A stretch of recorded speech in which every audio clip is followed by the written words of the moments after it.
레위기 6장 24절부터 7장 10절까지 읽겠습니다. 6장 24절부터 여호와께서 모세에게 일러 가라사대 아론과 그 아들들에게 고하여 이르라. 속죄제의 규례는 이러하니라. 속죄제 희생은 지극히 거룩하니 여호와 번제 희생을 잡는 곳에서 그 속죄제 희생을 잡을 것이요, 죄를 위하여 제사 드리는 제사장이 그것을 먹되 곧 회막들 거룩한 곳에서 먹을 것이며, 무릇 그 고기에 접촉하는 자는 거룩할 것이며, 그 피가 어떤 옷에든지 묻었으면 묻은 그것을 거룩한 곳에서 빨 것이요, 그 고기를 토기에 삶았으면 그 고기를 깨뜨릴 것이요, 유기에 삶았으면 그 그릇을 닦고 물에 씻을 것이며, 그 고기는 지극히 거룩하니 제사장의 남자마다 먹을 것이니라. 그러나 피를 가지고 회막에 들어가 성소에서 속하게 한 속죄제 희생의 고기는 먹지 못할지니 불사를지니라. 속건제의 규례는 이러하니라. 이는 지극히 거룩하니 번제 희생을 잡는 곳에서 속건제의 희생을 잡을 것이요, 제사장은 그 피를 단 사면에 뿌릴 것이며, 그 모든 기름을 들이되 곧 그 기름진 꼬리와 내장에 덮인 기름과 두 콩팥과 그 위에 기름 곧 허리 근방에 있는 것과 간에 덮인 거풀을 콩팥과 함께 취하고, 제사장은 그것을 다 단 위에 불살라 여호와께 화제로 드릴 것이니라. 이는 속건제요 지극히 거룩하니 이것을 제사장의 남자마다 먹되 거룩한 곳에서 먹을지며, 속건제나 속죄제는 1년이 그 제육은 속하는 제사장에게로 돌아갈 것이요, 사람의 번제를 드리는 제사장 곧 그 제사장은 그 드린 번제물의 가죽을 자기가 얻을 것이며, 무릇 화덕에 구운 소제물과 소태나 번철에 만든 소제물은 그 드린 제사장에게로 돌아갈 것이니, 무릇 소제물은 기름 섞은 것이나 마른 것이나 아론의 모든 자손이 평균이 분배할 것이니라. 제사장을 위한 제사 규례는 백성을 위한 제사 규례와 달리 화목제가 마지막에 길게 나옵니다. 모두 61절인데 25절이 화목제에 관한 내용입니다. 이는 여호와께서 모세에게 일러 가라사대, 이 표현이 백성을 위한 속죄제와 속건제의 규례에 세 번이 나오고, 화목제를 위한 제사장을 위한 화목제 규례에 두 번 나오는 것과도 붙어 있을 겁니다. 속죄제와 속건제가 백성을 위한 제사 규례에서 중요하게 다루어져 있는데, 제사장을 위한 규례에서는 화목제만큼은 아닙니다. 그처럼 여호와께서 모세에게 일러 가라사대 하고서 속죄제가 속건제와 함께 연이어서 다루어져 있습니다. 소제처럼 속죄제와 속건제 규례는 제사장에게 돌려주시는 응식에 관한 내용이 주를 이룹니다. 제사장을 위한 속죄제 규례의 줄거리에서도 그 사실이 잘 드러나고 있습니다. 24절부터 25절 상반절까지는 도입부가 되었습니다. 그리고 25절 하반절과 26절을 보면은 속죄제 희생은 거룩하니 제사장이 거룩한 곳에서 먹으라 하고요. 중간에 이제 속죄제 희생에 피가 묻은 옷과 또 고기를 삶는 그릇에 관한 규정이 가운데 나옵니다. 그리고 마지막은 역시 이 제사장이 음식을 먹는 문제가 나오고 있습니다. 자, 그러면 도입부로 가죠. 여호와께서 모세에게 일러 가라사대 아론과 그 아들들에게 고하여 이르라. 번제 규례와 마찬가지로 여호와께서 모세를 통하여 아론과 그 아들들에게 이릅니다. 이제 속죄제와 속건제와 관련해서 이르시는 내용도 번제 소제와 마찬가지로 특별히 제사장을 위한 것임을 잘 보여주고 있습니다. 여호와께서 모세에게 이르시고 모세가 아론에게 이릅니다. 같은 낱말이 쓰여 있습니다. 이건 이제 모세와 아론의 관계를 짐작해 합니다. 출애굽기 4장 16절이 좋은 구절인데, 그가 너를 대신하여, 그는 아론이고 너는 모세입니다. 그가 너를 대신하여 백성에게 말할 것이니 그는 내 입을 대신할 것이요 너는 그에게 하나님같이 되리라. 이 모세의 누이 이 미리암이 여호와께서 모세와만 말씀하셨느냐 하고서 그의 권위를 무시하여서 문둥병에 걸렸을 때에도 여호와께서는 모세는 다른 선지자들과 다르다 하셨습니다. 그처럼 모세가 대제사장 아론을 위한 제사를 맡지요. 이런 점에 비추어서 히브리서는 이 그리스도를 모세와 비교합니다. 이게 3장에 특별히 나오고 있습니다. 그러니까 모세는 구약시대 누구보다 그리스도의 예표라고 할 것입니다. 처음 부분으로 가겠습니다. 속죄제의 규례는 이러하니라. 속죄제의 희생은 지극히 거룩하니 여호와 앞에 번제 희생을 잡는 곳에서 그 속죄제의 희생을 잡을 것이요 죄를 위하여 제사 드리는 제사장이 그것을 먹되 곧 회막들 거룩한 곳에서 먹을 것이며 이 속죄제 희생은 지극히 거룩하니 이게 원문에서는 어디 나오냐면 26절 바로 앞에 나옵니다. 그러니까 읽어드린 내용 한가운데 나옵니다. 마찬가지로 이 뭐 하는 곳에서라는 표현이 먼저 나오고 끝도 맨 마지막에도 이러한 곳에서 하고 끝납니다. 그러니까 한가운데 나오는 내용 속죄제 희생은 지극히 거룩하다. 이게 강조가 되어 있는 거죠. 먼저 여호와 번제 희생 잡는 곳에서 속죄제 희생을 잡아야 합니다. 번제 희생을 잡는 곳은 번제단 북편이 됩니다. 이곳에서 번제만 잡는 게 아니라 모든 희생을 여기서 잡지요. 그런데 이제 번제 희생을 잡는 곳이라 언급한 걸 보면 두 가지 해석이 가능할 것 같습니다. 첫째 해석은 뭔가 하면 제사장을 위한 규례에서 속죄제보다 먼저 희생을 잡는 제사가 바로 번제인 것과 관련이 됩니다. 지난 시간 우리가 번제와 소제 규례를 살폈고 이제 세 번째로 속죄제 규례를 지금 살피는데 속죄제가 희생제사로는 번제 다음에 나오니까 이렇게 표현했을 수가 있습니다. 둘째 해석은 속죄제 희생을 잡는 의미가 번제 희생을 잡는 의미와 붙어 있다 하는 것을 가리킵니다. 속죄제를 드리게 하신 뜻은 여호와의 특별한 소유로 삼으신 사실과 붙어 있죠. 출애굽기 19장 5절 말씀이죠. 속죄제가 부정한 상태에서 정한 상태로 회복시키는 겁니다.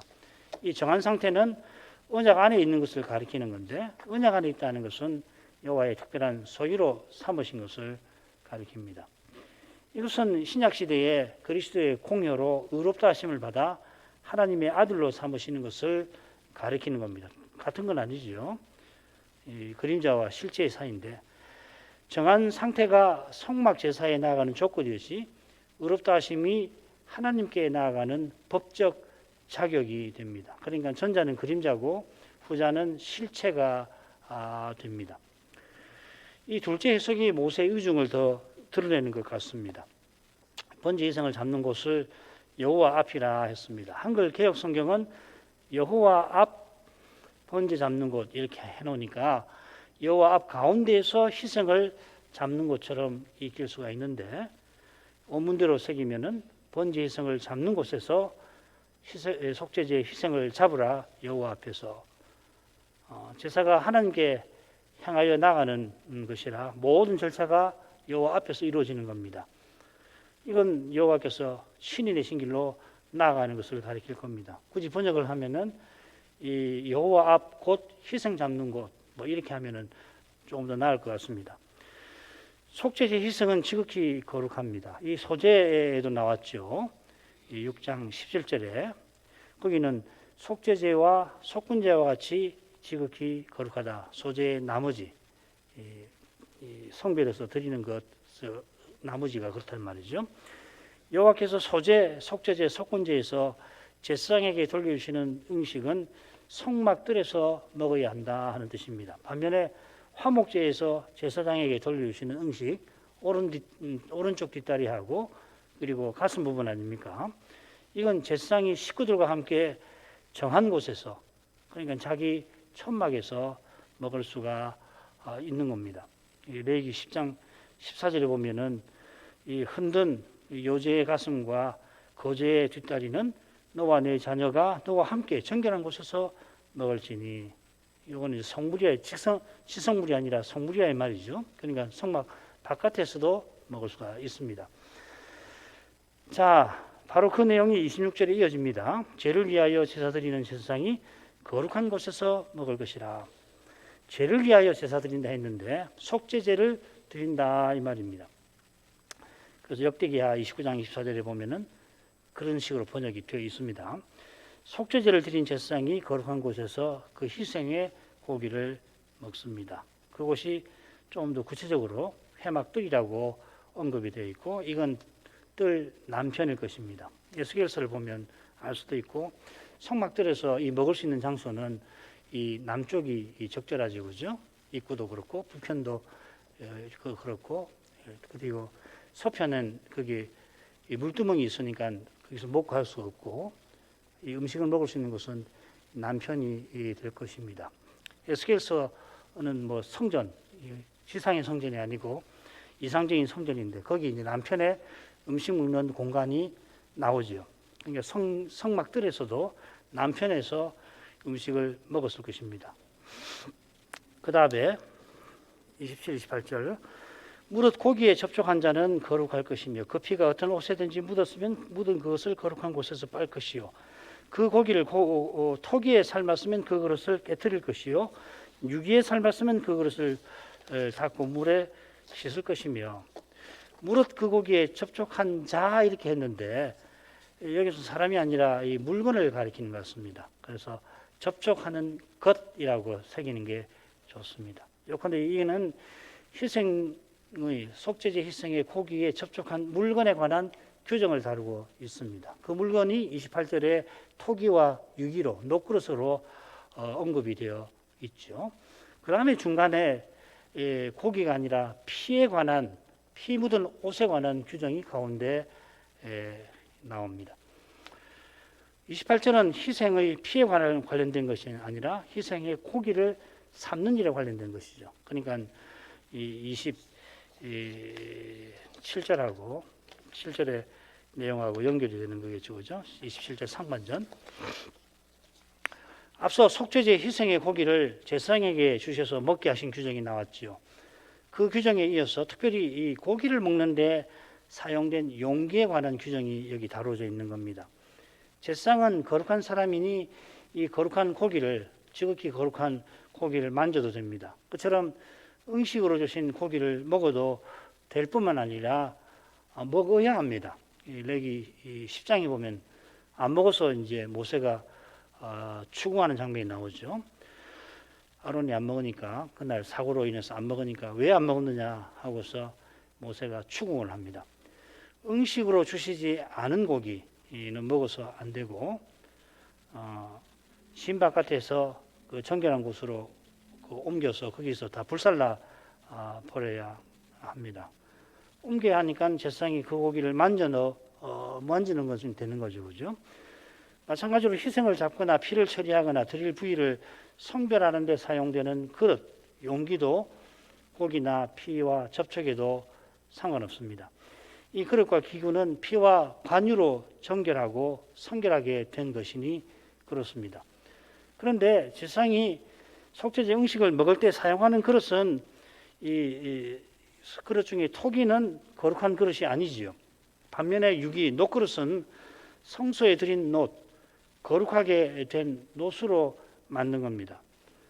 토기는 거룩해졌으니까 거룩한 것과 접촉해서 거룩해졌으니까 이걸 사사롭게 쓰지 않도록 깨트려서 못 쓰게 하는 거고 이미 거룩한 유기는 이 물에 씻어서 다시 씁니다.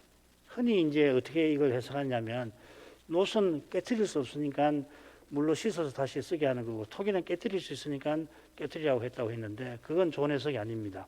말씀드린 대로 놋그릇은 성소 안에서는 놋은 거룩한 것이라 이렇게 다시 써도 괜찮은 겁니다. 같은 이치로 속죄제 희생에 피가 묻은 옷은 거룩한 곳에서 빨아서 다시 제사장이 입습니다. 제사장 옷은 거룩하지요. 그래서 성소 안에서만 입어야 하고 성소 바깥으로 입고 나가면 안 됩니다. 거룩한 옷이라 거기 희생의 피가 묻었더라도 이 성소 안에서 빨아서 입게 하셨습니다. 자, 그러면은 왜 제사장이 속죄제 음식을 먹는 일을 다루는 한가운데 속죄제 피 묻은 옷에 관한 일을 다뤘나 조금 생각할 만하겠죠. 이건 속죄 드리는 뜻과 붙어 있습니다. 그 뜻은 희생의 피로 부정해진 성막을 정결하게 회복하는 것입니다. 그래야만 언약 백성이 여호와께 계속 나갈 수가 있고, 이게 이제 제사장을 세우신 중요한 목적이죠. 히브리서 7장부터 10장에서도 이 목적을 아주 중요하게 핵심적으로 다루고 있는 겁니다. 제사장이 이 목적을 잘 이루라고 그들에게 속죄제 응식을 주시지요. 레위기 10장 17절 보면 이 속죄제의 희생은 너희로 회중의 죄를 담당하여 그들을 위하여 여호와 앞에 속하게 하려고 너희에게 주신 것이라 하셨습니다. 마지막 부분으로 하겠습니다. 6장 29, 30절 그 고기는 지극히 거룩하니 제사장의 남자마다 먹을 것이니라. 그러나 피를 가지고 회막에 들어가 성소에서 속하게 한 속죄제 희생의 고기는 먹지 못할지니 불사를 지니라. 여기도 이 둘째 부분이죠. 그 고기는 지극히 거룩하니, 그러니까 30절 앞에 나옵니다. 가운데 나오는 거죠. 가운데 나옵니다. 번역을 우리말 이거는 이 번역하신 분의 해석에 달려 있는 것 같아요. 지극히 거룩하니 이유를 설명하는 거 아닙니까? 그렇게 할 게 아니라 제사장의 남자마다 먹을 것이니라. 이는 지극히 거룩하니라. 이렇게 번역하는 것이 좋을 뻔했습니다. 그처럼 앞뒤로 나오는 내용은 똑같이 모든이라는 표현으로 시작됩니다. 29절에는 남자마다 이렇게 새겼죠. 30절에는 번역을 하지 않았습니다. 고기마다 이렇게 라고 새겨야 좋습니다. 자, 그 고기는 지극히 거룩하다 하는 뜻은 이미 살폈습니다. 지극히 거룩한 것을 먹고서 제사장은 지극히 거룩한 일에 더욱 힘을 내야 합니다. 지극히 거룩한 것은 결국 오실 메시아를 가리킵니다. 연기로 바꾸어서 여호와께 드리는 모든 기름이 오실 메시아를 가리키는 것과 같습니다. 모든 기름만 아니라 제사장에게 돌려주신 고기도 여호와께 드린 겁니다. 여호와께서 일단 받으시고 그 다음 제사장에게 돌려주시는 겁니다. 돌려주시는 그 뜻은 오실 메시아를 바라보게 하신 데 있습니다. 제사장이 음식을 먹으면서 자기가 맡은 일이 얼마나 중요한지를 생각할 때, 이건 오실 메시아가 주시는 힘으로만 되겠구나, 오신 메시아께서 이 일을 이루시겠구나, 그런 마음이 생기는 겁니다. 특히 속건제는 여호와의 거룩하심을 침해하는 죄를 다루잖아요. 모든 죄가 이런 성격을 띠지만은 특별히 이런 성격을 띠는 죄를 속건제에서 다룹니다. 알고서 이런 죄를 지으면은 아간의 사건처럼 언약 백성 전체가 여호와의 심판을 당할 수도 있습니다. 물론 모르고 여호와의 거룩하심을 침해하는 경우는 속건제를 드려서 하나님께서 내신 길로 여호와께 나아가도록 회복하게 하셨습니다. 제사장이 이런 뜻을 누구보다 잘 알고서 오실 메시아를 바라며 속건제를 드려야 할 것입니다. 제사장의 남자마다 먹을 것이라 했습니다. 이 규정과 관련해서 제사장 성결법 21장 22장이 제사장 성결법인데 거기 나온 중요한 규정을 살필만 합니다. 아론의 자손 중에 이 장에 있는 이들도 지성물을 먹게 하신 규정입니다. 장에 있는 이들은 장 안에 들어가지 못하고 단에 가까이 못합니다. 자, 그런데도 그가 성물은 물론이고 지성물도 먹게 하십니다. 그가 성막에 아예 들어가지 못하게 하는 게 아니라 단과 성소에서 봉사하는 일을 하지 못하게 하신 겁니다. 얼른 그가 흠이 있음이라 이와 같이 나의 성소를 더럽히지 못할 것이라, 이 말씀을 우리가 쑥 읽어버리면 그가 성막들에 아예 들어가지 못하게 하셨구나 하는 생각이 듭니다만은, 실은 장에 있는 그가 봉사하다가 여호와의 거룩하심을 침해하지 않도록 보호하신 겁니다. 그처럼 그가 성막들에 들어와 지성물도 함께 먹게 하셔서 실제로 봉사한 사람처럼 살게 하시는 겁니다. 이 21장 할 때 다시 말씀드리겠지만은 굉장히 따뜻한 규정입니다. 정말 이게 구약 시대의 말씀인데, 구약 시대에도 이 장애인들에 대해서 이 하나님이 얼마나 따뜻하게 대하시는가 하는 것을 잘 볼 수 있는 규정이거든요. 근데 이제 잘못 읽어 놓으면은 그 장애에 있는 이 사람을 차별하시는 것처럼 그렇게 꼭 그렇게 읽힐 수가 있게 표현이 되어 있는데 그 내용을 잘 살펴보면 그렇지 않습니다. 이런 사랑을 맛본 이 장애에 있는 아론의 자손은 자기의 장애가 사라질 하나님께 나가는데 아무런 장애 없는 지상 성소에서는 장애가 되잖아요. 장차 그런 날이 올 것을 간절히 바라보았겠죠. 30절의 규정은 성소에서 피를 처리하는 속죄제에 관한 겁니다. 이 속죄제는 대지상이 모르고 금령을 위반해서 성막을 심각하게 부정하게 만들어서 드리게 하신 거죠. 이 피를 대지상이 처리하긴 합니다만은 오실 메시아를 예표하는 사람으로서 자기 죄를 속하는 거죠. 가령 아론이 임직할 때에 모세가 제사를 드렸고 그 고기도 모세에게 돌립니다. 이 요제의 가슴은 제사 드린 제사장에게 돌리는 건데 이 아론이 아니라 제사 드린 모세에게 드리는 겁니다. 온 회중의 죄를 속하는 제사도 제사장 역시 온 회중에 속하는 사람이라 그 속죄제의 고기를 먹어서 안 됩니다. 대제사장 역시 오실 메시아가 절실한 죄인인 것입니다. 자, 그 다음에 속건제로 가보죠. 역시 이 속건제도 속죄제와 마찬가지로 지극히 거룩한 것에 관한 내용이 주를 이룹니다. 이 지극히 거룩한 것이라는 표현이 두 번 나옵니다. 1절 하반절, 6절 하반절에 나오는데 한글 개역 성경은 이번에도 6절의 상반절에 나왔어요. 하반절에 나와야 할 것을 6절 상반절에 번역을 해놨습니다. 세 군데 지금 그렇게 되어 있어서 좀 아쉽습니다. 이 표현을 중심으로 크게 둘로 나눌 수 있는데 줄거리가 사실은 조금 복잡해요. 나중에 더 분명히 설명이 드리겠습니다. 먼저 거룩하니 지극히 거룩하다. 이 속건제의 희생은 지극히 거룩하다 하고서는 제사 절차를 열거하고 그 다음에 이제 제사장의 응식에 관한 내용이 끝에 나옵니다. 제사 절차들을 보면 번제와 화목제를 떠오르게 적어놨습니다. 이 두 제사, 번제와 화목제 희생은 지극히 거룩한 것과 직접 관계가 없죠. 번제는 전혀 관계없고 그 다음에 화목제는 지극히 거룩한 것이 아니라 성물이죠. 거룩한 것에 관한 것이죠. 이어 지극히 거룩하니 두 번째 6절 하반절에 나오는데 원문에는 그 한가운데 뭐가 나오냐면 번제의 가죽을 제사 드린 제사장이 취한다 했는데 이거 역시 지극히 거룩한 것과 직접 관계가 없죠. 상관되는 내용입니다. 대신 앞뒤로 지극히 거룩한 응식에 관한 내용이 나옵니다. 그리고 이 9절 10절에는 소제에 관한 거룩한 지극히 거룩한 응식인 소제에 관한 내용이 나옵니다. 그래서 결국 두 부분은 같은 줄거리로 되어 있어요. 보면은 처음 것도 두 번째도 응식에 관한 내용이 먼저 나오고 가운데는 지극히 거룩한 응식과 관계없는 내용이 나오고 마지막에는 지극히 거룩한 응식에 관한 내용이 나오는 구조로 되어 있죠. 그죠? 참 희한하게 되어 있습니다. 자, 이런 줄거리에 비춰서 이 교훈을 살펴보는 게 좋겠습니다. 먼저 첫 번째 부분 보죠.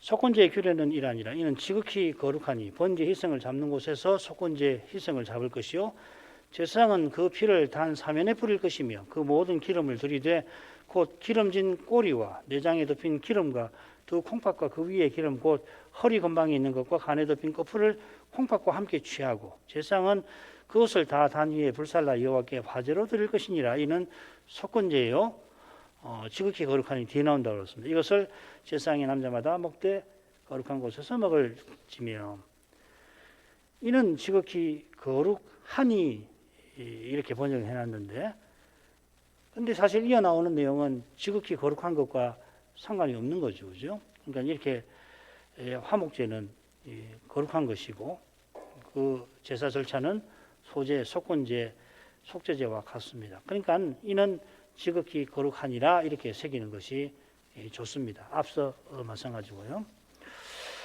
속죄제 규례처럼 번제 희생 잡는 곳에서 속건제 희생을 잡아야 합니다. 우리가 속죄제에서 이 규정의 의미를 살폈습니다. 여기서는 지극히 거룩한 음식과 직접 상관없는 번제가 언급이 되어 있다는 점에 주목하려 합니다. 이는 성별에서 드리는 내용이 화목제와 동일한 사실과도 붙어 있습니다. 요컨대 번제와 화목제에 비추어서 속건제의 제사 절차를 설명합니다.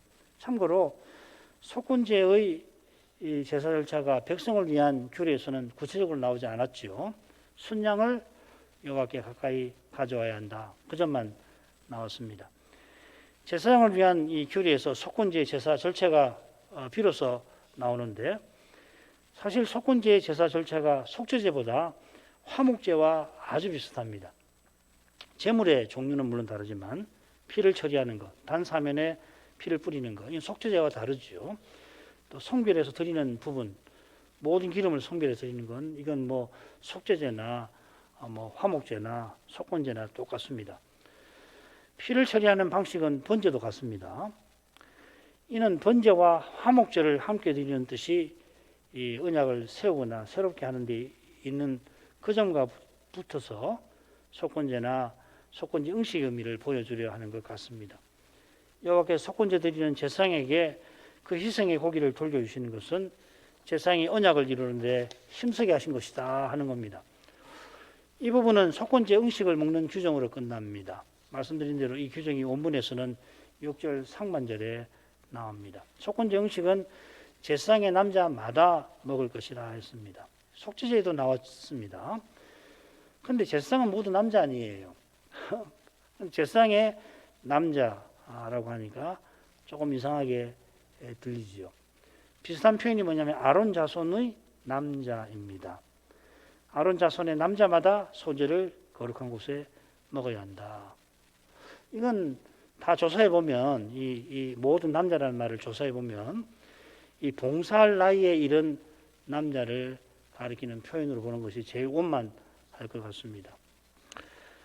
그렇게 안 하면 이게 상당히 묘하게 들리죠, 그죠? 제사장은 모두 남자고 더구나 아론 집에 남자는 어린 아이들도 있을 거 아니에요, 그죠? 그 다음으로 두 번째로 가죠. 지극히 거룩하니 이것을 제사장의 남자마다 먹되 거룩한 곳에서 먹을지며 속건제나 속죄제는 1년이 그 제육은 속하는 제사장에게로 돌아갈 것이요 사람의 번제를 드리는 제사장 곧 그 제사장은 그 드린 번제물의 가죽을 자기가 얻을 것이며 무릇 화덕에 구운 소제물과 소태나 번철에 만든 소제물은 그 드린 제사장에게로 돌아갈 것이니 무릇 소제물은 기름 섞은 것이나 마른 것이나 아론의 모든 자손이 평균이 분배할 것이니라. 말씀드린 대로 이 가죽에 관한 규정을 제외하고는 모두 지극히 거룩한 응식에 관한 규정입니다. 먼저 속건제나 속죄제는 1년이 하고서 그 내용을 이어 밝히고 있습니다.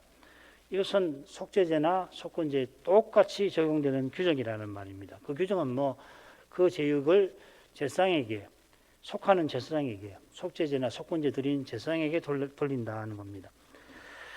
제사를 맡은 제사장에게 주지만은 그 제사장이 혼자 그 고기를 다 먹는 것은 다 먹어야 하거나 다 먹는 것은 아니겠죠. 이게 이제 9절 10절에 나오는 소제 규정에도 나옵니다. 얼른 읽으면은 9절의 소제는 요리한 건데 소제 맡은 제사장에게 돌리고 나머지 소제는 아론의 자손에게 돌리는 것 같습니다. 아마 여러분이 접할 수 있는 주석이 되게 이렇게 써져 있을 겁니다. 그런데 9절의 소제, 즉 요리에서 드리는 소제도 이 2장에 보면 아론과 그 자손에게 돌려라 하고서 백성을 위한 소제에 분명히 나옵니다. 화목제 중에서 오른 뒷다리를 화목제 제사를 맡은 제사장에 돌려주어서 그가 먹게 하신 것처럼 속죄제나 속건제를 맡은 제사장이 먼저 그 고기를 먹든지 혹은 그 오른 뒷다리를 먹고 나머지는 동료 제사장이 함께 먹었을 겁니다. 속건제의 순양 한 마리도 많은 제사장이 먹어야 할 양이죠. 예전에 동네에서 잔치할 때 뭐 돼지를 잡거나 뭐 양은 우리 잘 안 키우니까 그 동네 잔치가 되잖아요. 그 순양 한 마리를 잡아가지고서 한 사람이 먹을 수 있는 양이 아니죠. 더구나 이 속죄제의 수소 같은 경우는 이게 뭐 한 사람이 어떻게 먹습니까? 그 큰 소를 들여갖고서요. 소제도 일반 소제는 그 양이 많아서 성별에서 드리는 한 움큼을 제외하고 나머지를 모든 제사장이 똑같이 나누게 하셨고, 요리에서 드리는 소제는 제사 맡은 제사장에게 일단 돌리고 그런 다음에 함께 나눠 먹었을 것 같습니다. 이거 뭐 랍비 규정에도 없는 것 같아요. 이거 보니까. 마찬가지로 제사 중에 화목제가 번제와 함께 가장 많이 들었을 것 같은데, 절기 때 특별히 그렇죠. 절기 때에 거의 모든 백성이, 가정이 화목제를 드리는 거 아닙니까? 물론 가난한 가정은 못 드리지만 번제는 안 드려도 화목제는 드려야 되거든요. 그래야 이 절기 기간에 음식을 먹을 수가 있으니까. 화목제 중에 아론 가문에게 돌리는 가슴 부분은 일반 소제처럼 제사장이 똑같이 나눠서 평균해서 나눠서 먹었을 것 같습니다. 소제나 속건제나 속제제가 지극히 거룩한 것인 것처럼 새 제사를 드리는 사람은 똑같은 낱말로 표시됩니다. 우리 성경에는 누구든지 이렇게 새겨놨는데 흔히 생명을 가리키는 영혼을 뜻하는 네펫이라는 말입니다. 제사장이 이 새 제사의 고기나 곡물을 응식으로 받은 것은 언약 백성이 언약의 울타리 안에 늘 있으면서 언약의 하나님을 가까이하며 섬기는 그 일을 위해서 힘쓰라 하신 것입니다. 자, 이런 점에 비춰서 마지막으로 번제의 가족에 관한 규정을 간단히 살펴보십시다. 여기 이 사람의 번제라 표현을 했습니다. 이건 일반 백성이 드리는 번제라 하는 뜻입니다. 제사장의 번제도 있을 수 있는데 제사장의 소제나 제사장의 속제제처럼 여호와께 성별에서 드리는 것을 제외한 모든 것을 바깥 정결한 곳에서 불살라 버립니다. 번제의 경우는 이 가죽을 제외한 모든 것을 드리는데 가죽을 제사 드리는 제사장에 돌리는 게 아니라 이 경우는 바깥 정결한 곳에 불살라 버렸을 겁니다. 그 똥과 함께 불살라 버리는 거죠. 마찬가지로 백성이 드리는 속제제, 속건제, 화목제의 가죽도 번제와 마찬가지로 제사 드린 제사장에게 돌릴 것입니다. 성경에 이런 내용들이 명시되지 않아도 명시된 규정을 통해서 이렇게 헤아려 알게 하신 줄로 압니다. 번제의 가죽은 번제에서 드리지 아니하는 유일한 부분입니다.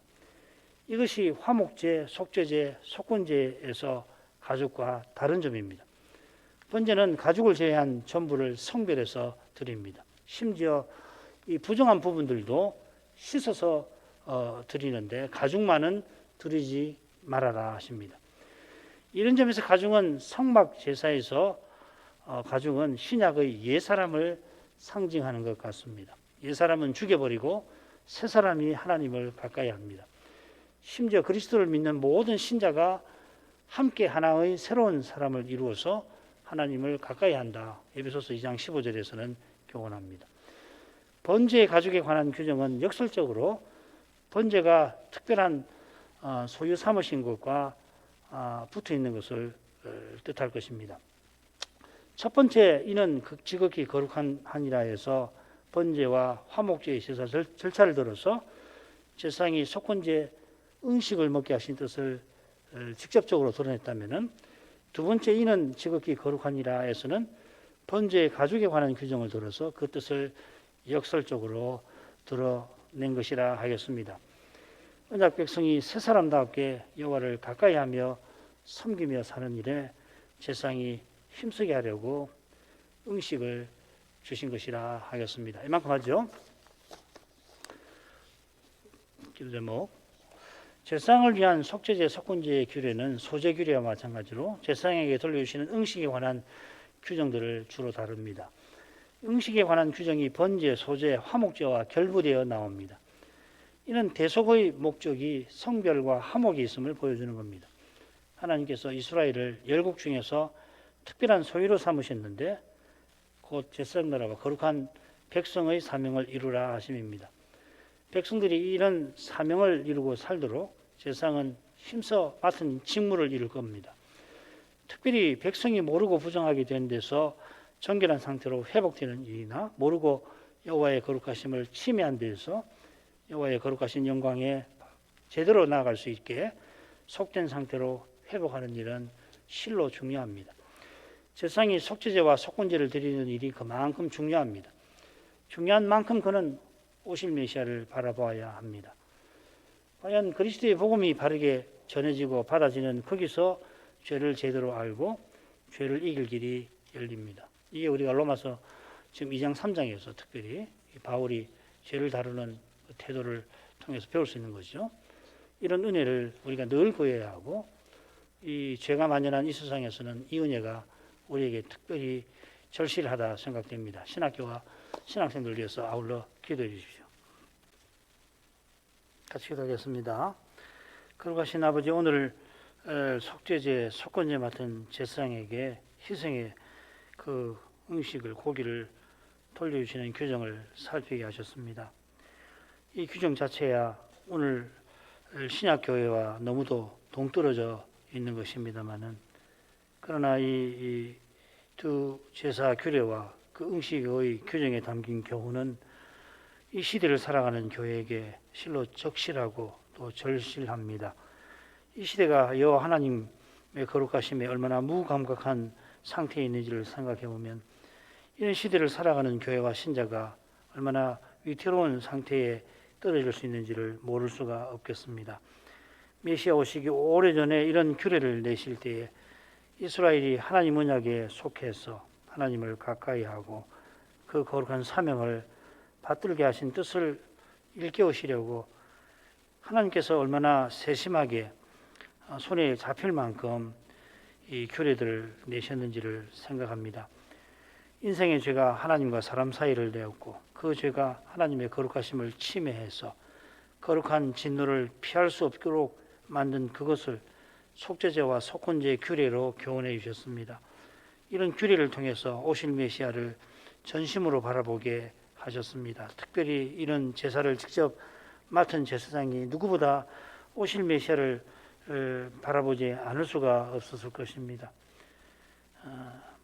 그를 제사장으로 삼으신 그 뜻을 받들어서 백성의 죄를 다루려고 할 때 사람이 다룰 수가 없고 오직 주께서 약속하신 그 메시아를 통해서만 이 죄를 다 없이 하실 것을 자연히 바라보게 되었을 것입니다. 온 회중이 하나님을 가까이 할 수 있는 상태에서 하나님이 내신 그 길을 쫓아 하나님을 참으로 가까이 한다면은 과연 이스라엘은 제사장 나라와 거룩한 백성의 사명을 이루어 열방 중에 하나님의 영광을 나타내게 되었을 것입니다.